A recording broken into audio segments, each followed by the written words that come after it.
क्या हो अगर मैं कहूं कि कोई नेता देश के लिए चुनाव नहीं लड़ता, सब अपने लिए लड़ते हैं। क्या आप अपने मेहनत का फल अपने पड़ोसी को दोगे? शायद नहीं।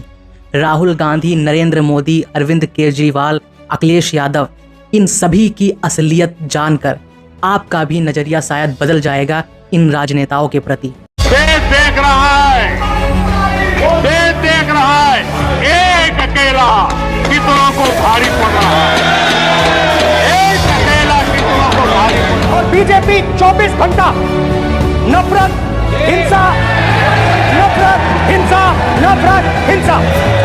2 वर्ष में 500 वर्षों की समस्या का समाधान हुआ और भव्य राम मंदिर का निर्माण हो गया। अयोध्या में राम मंदिर का विवाद जब न्यायालय में था, तब ये पत्थरबाज कहते थे कि अगर अयोध्या का फैसला हुआ तो खून की मैं नरेंद्र मोदी जी को कहना चाहता हूँ, मोदी जी इस जन्म में तो आप हमको नहीं हरा सकते दिल्ली के अंदर आम आदमी पार्टी।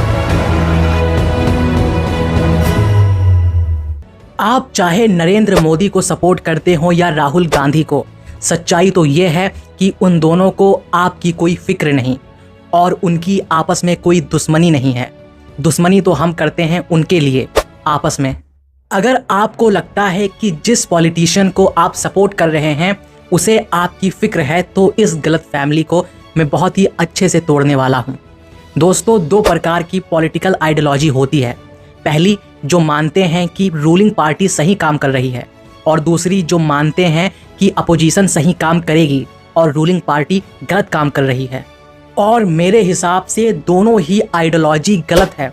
इससे फ़र्क नहीं पड़ता कि आप किस आइडियोलॉजी को मानते हैं।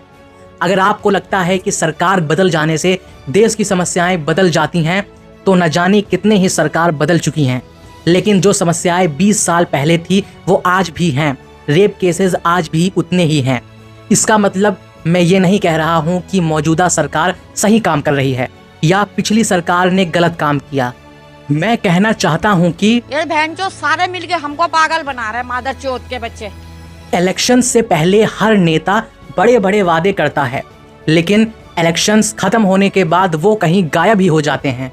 पेट्रोल के दाम कम हुए कि नहीं हुए, डीजल के दाम कम हुए कि नहीं हुए, आपका फायदा हुआ कि नहीं हुआ? जनता को आप मूर्ख समझना बंद कर दीजिए। इस प्रकार की बचकाना बातें। जो पॉलिटिशियन इस देश के सरकारी स्कूल और कॉलेजेस की तारीफ करते हैं, उनके बच्चे अक्सर विदेशों में पढ़ाई करते हैं।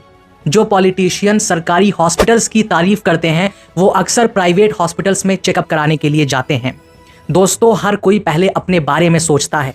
हम ये डिसाइड करने से पहले कि कौन सी पार्टी सही है और कौन सी गलत है, हमें ये सोचना चाहिए कि सभी अपने लिए काम करते हैं। पहले सभी पैसा और पावर पाना चाहते हैं। पॉलिटिशियंस के पास करोड़ों की गाड़ियां होती हैं, जबकि एक आम इंसान को अपने बाइक की EMI भरने पे भी हालत खराब हो जाती है।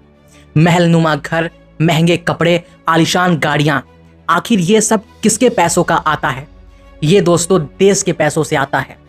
मैं इन पॉलिटिशियन के सपोर्टर से पूछना चाहूँगा कि क्या वो आपके अस्पताल और स्कूल के लिए अपने महलनुमा घरों को छोड़ेंगे, या वो जो अपोजिशन में हैं अभी, वो सत्ता में आने के बाद आपके बीच रहेंगे?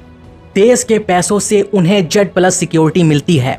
आपको कौन सी सिक्योरिटी दी जाती है कि कोई भी आतंकवादी देश में घुसकर किसी को भी मार दे, या आपके घर की बहन बेटियां घर से बाहर भी ना निकल सकें? हमारे पैसों से ही हमारे ऊपर हुकूमत की जाती है, लड़ाया जाता है हमें धर्म के नाम पर। क्यों? क्योंकि उन्हें पता है कैसे डिवाइड एंड रूल काम करता है। फूट डालो और शासन करो।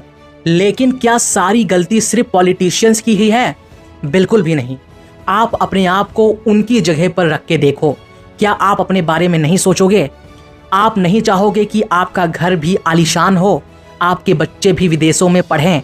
लगभग सभी वही करेंगे जो वो कर रहे हैं, वो भी जो उनके विरोध करते हैं। उन्होंने इतनी मेहनत ही इसीलिए की थी कि वो ये मुकाम पा सकें। एक बात तो साफ है, वो अपने लिए करेंगे ही करेंगे। अब वो जमाना नहीं जब लोग अपने बजाय दूसरों के बारे में सोचते थे। लेकिन ऐसा भी नहीं है कि वो देश के लिए कुछ भी नहीं करते, वो करते हैं, लेकिन पहले अपनी सेवा फिर देश सेवा। दोस्तों, जनता भी कहीं ना कहीं जिम्मेदार है। आखिर लोग किस मुद्दे के ऊपर वोट दे रहे हैं? Health care, education, technology, development, या धर्म और जाति के ऊपर। अगर जनता के ही मुद्दे सही नहीं होंगे तो नेताओं को क्या जरूरत अच्छे काम करने की। रियलिटी तो ये है कि इस देश की जनता अच्छे काम पर वोट ही नहीं देती। ज़्यादातर लोग पॉलिटिकल पार्टी को सपोर्ट करते हैं अपना पर्सनल बेनिफिट देखकर। किस चीज़ को हमारे देश में महत्व दिया जाता है लोगों के द्वारा? स्किल्स, डेवलपमेंट, टेक्नोलॉजी, इंफ्रास्ट्रक्चर नहीं। यहाँ पर तो मंदिर, मस्जिद, हिंदू राष्ट्र जैसी चीज़ों को महत्व दिया जाता है और उन्हीं चीज़ों के नाम पर वोट देते हैं लोग। अगर इस देश में सरकार कुछ करना चाहे भी अच्छा तो लोग उसे खराब करने पे लगे होते हैं।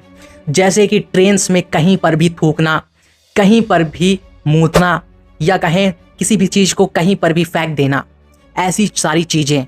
ये हमें नहीं भूलना चाहिए कि हमारा देश, हमारी सरकार, ये सब हमारे ही आईना है। इसमें हम खुद को ही देख सकते हैं।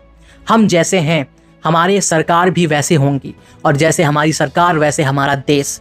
किसी को भी वोट देने से पहले ये याद कर लें कि सभी अपने लिए काम करते हैं। आपका धर्म बचाने कोई नहीं आएगा। आप जब तक ही उनके लिए इम्पॉर्टेंट हो, जब तक आप उन्हें वोट दे रहे हो, और लगभग सभी अपने लिए काम करते हैं, तो सोच समझ कर वोट दें। ऐसे इंसान को वोट दें जिसके अंदर थोड़ी कैपेबिलिटी है काम करने की, जो सिर्फ अपने लिए ना सोचकर और भी लोगों के लिए सोचे। वो तो अपने लिए सोचेगा ही, लेकिन किसी ऐसे को वोट दीजिए जो औरों के बारे में भी सोचता हो। हमें किसी ना किसी को तो वोट देना ही होगा, और कोई ना कोई तो सत्ता को संभालेगा ही। तो ये हमारे ऊपर, हमारे देश के लोगों के ऊपर जिम्मेदारी बनती है कि सही लोगों को वोट दें और सही से देश को चलाया जाए। हमारी जिम्मेदारी बनती है कि हम लोगों को इस चीज़ के बारे में जागरूक करें, और हम भी जो हो सकता है वो करें अपने देश को आगे बढ़ाने के लिए, डेवलपमेंट के लिए। आज के लिए इतना ही, मिलते हैं नेक्स्ट एपिसोड में।